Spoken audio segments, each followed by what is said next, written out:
I may have just recorded 7 minutes of 120 FPS. God damn it.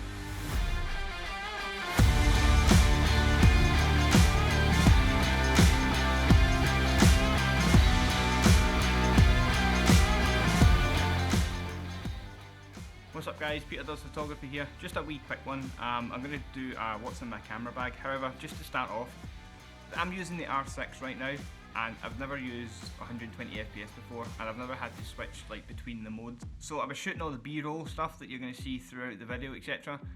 And I forgot to switch it back to 4K 23.94. I just shot 7 minutes and 120 FPS.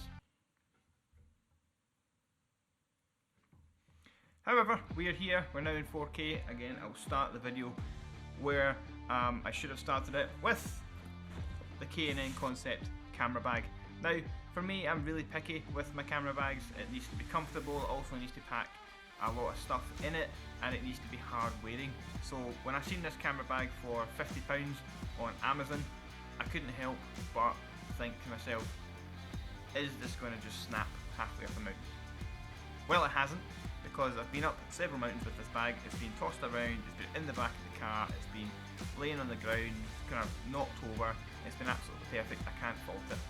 You do have two large storage pouches on the side there, one for a tripod and one for like a water bottle or maybe like a gorilla pod, etc. You do have very nice thick straps on the back, and they are padded as well. Nice mesh back, and again you do have the retaining clips for the chest as well. I do have, what's this called again? I do have this clip thing, I can't remember what it's called. Nope, it's gone. You're an idiot. I have that, and I haven't actually hooked anything towards it yet. However, maybe one day. You also do get a nice laptop compartment in the bottom. That was some zip ASMR there. You do have a nice big laptop compartment there, and I fit my 13-inch MacBook Pro as well as some shorts, etc. Socks, shorts, t-shirts, whatever, just for a small day trip. So as for the main compartment, it does open from the front here. There you go, you can see it opens just like that. I prefer it that way. I don't like camera bags that open from the side or open from the back. I want to be able to swing this off, open it up, get what I need to shut it over, just like that.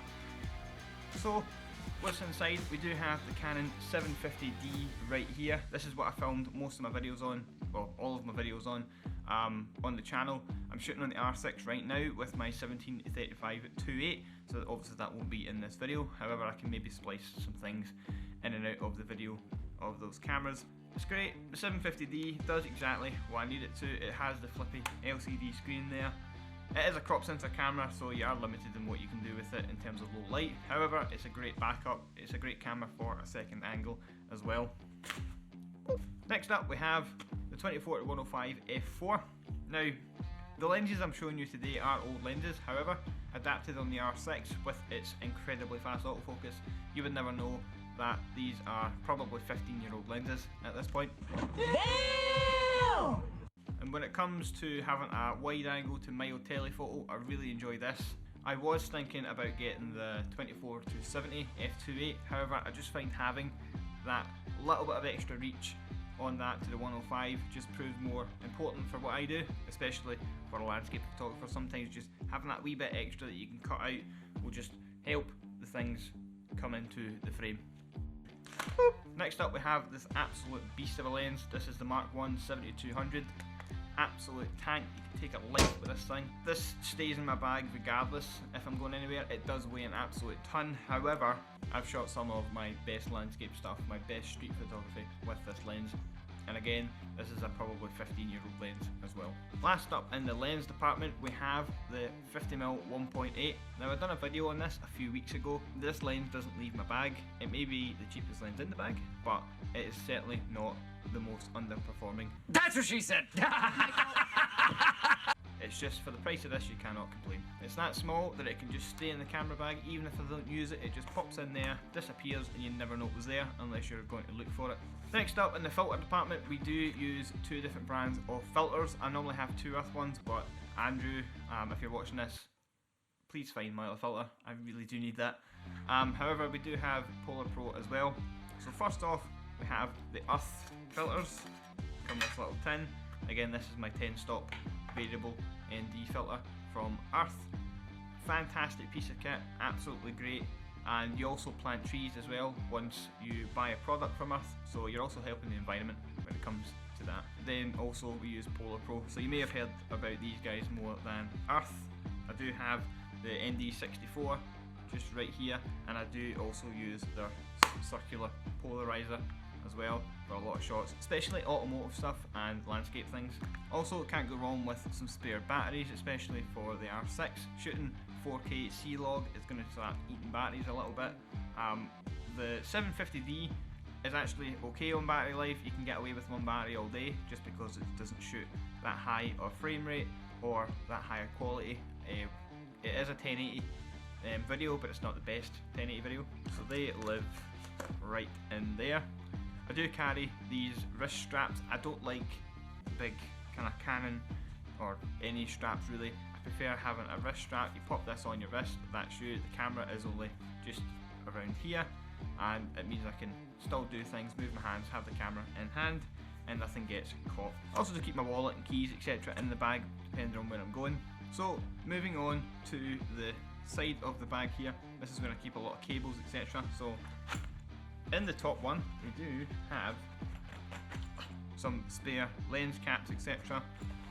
We also have some more lens caps, however, for the lenses, and something that maybe the younger viewers maybe haven't seen in a while, CF cards. Now I used to use a 1DX Mark I which used CF cards, however from moving to the R6 which uses SD cards as well as the 750D, I don't have any use for these anymore. So Andrew, you can have them for your Nikon.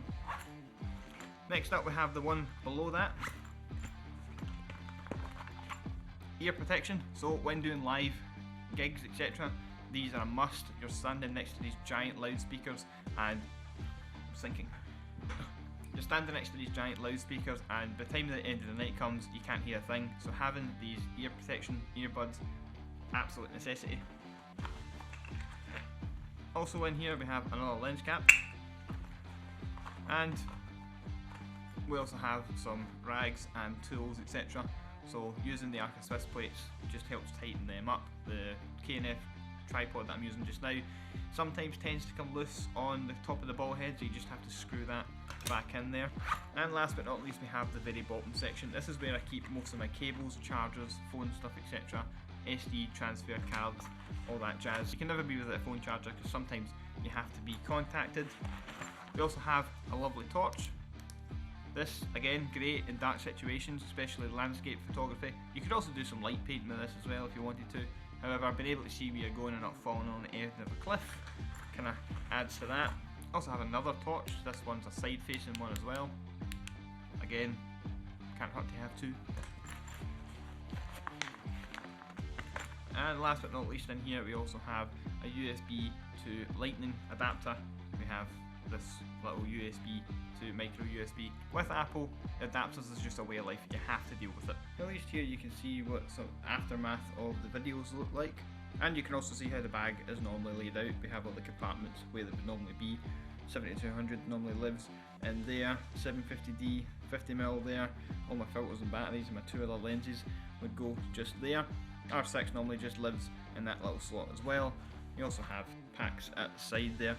However, this is an absolute riot now, and I really cannot be bothered cleaning it up. However, my OCD will tell me otherwise, and I'll just have to do it. So, thank you very much for watching the video. If you enjoyed, please like, subscribe and comment. Ring that bell icon if you feel the need to as well. Keep up to date with future videos, and thank you very much for watching. Peace out.